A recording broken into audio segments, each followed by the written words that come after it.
Welcome to la région de la capitale française. Dernier arrêt pour notre flamme olympique, l'Île-de-France et Paris. Passage par les départements de Seine-et-Marne, des Yvelines, de l'Essonne, des Hauts-de-Seine, de Seine-Saint-Denis, de Val-de-Marne et de Val-d'Oise. Numéro 1, les murailles de l'ancien Paris sont encore visibles. Le roi Philippe Auguste décide de construire une nouvelle enceinte pour protéger Paris qui s'était développée en dehors des anciennes, située au niveau du musée du Louvre. Une nouvelle enceinte est alors créée et aujourd'hui encore, si tu te rends vers la rue du Louvre, vers le numéro 11, tu pourras observer l'un des morceaux qui aujourd'hui habite entre deux immeubles. Numéro 2, d'où viennent les surnoms de Paris? Paname par exemple veut tout simplement dire ville énorme et a commencé à être employé à la fin de la Première Guerre mondiale. La ville lumière par exemple fait référence à l'électricité au gaz dont Paris a été la première à adopter.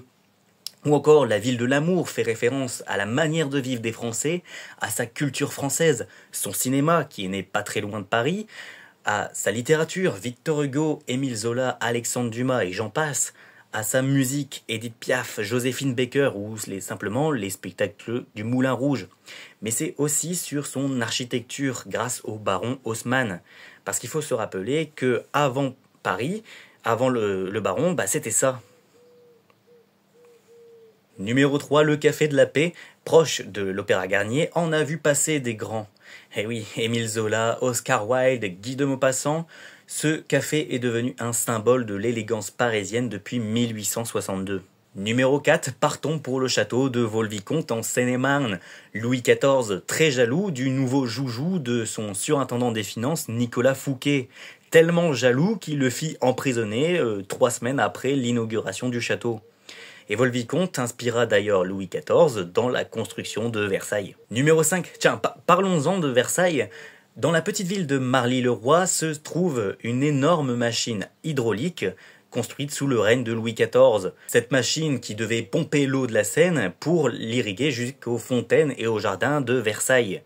Bon, aujourd'hui cette machine n'est plus utilisée, mais bon, tu peux encore aller la visiter. Numéro 6, Notre-Dame est un témoin de l'histoire française. Sa construction aura duré plus de 2 siècles, entre 1163 et 1345.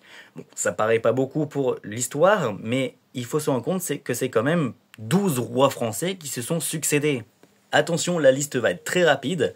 Louis VII le Bon, Philippe Auguste, Louis VIII le Lion, Saint-Louis, Philippe III le Hardi, Philippe IV le Bel, Louis X, Jean Ier le Posthume, Philippe V, Charles IV, Philippe VI de Valois et Jean II le Bon. Numéro 7, restons avec les rois de France et partons à la basilique Saint-Denis, dans la ville de Saint-Denis.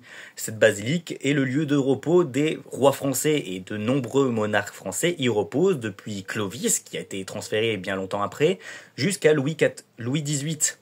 Mais depuis la Révolution française, de nombreuses tombes ont été saccagées et aujourd'hui encore, on ne sait pas si les corps qui sont dans les tombes sont ceux des monarques français.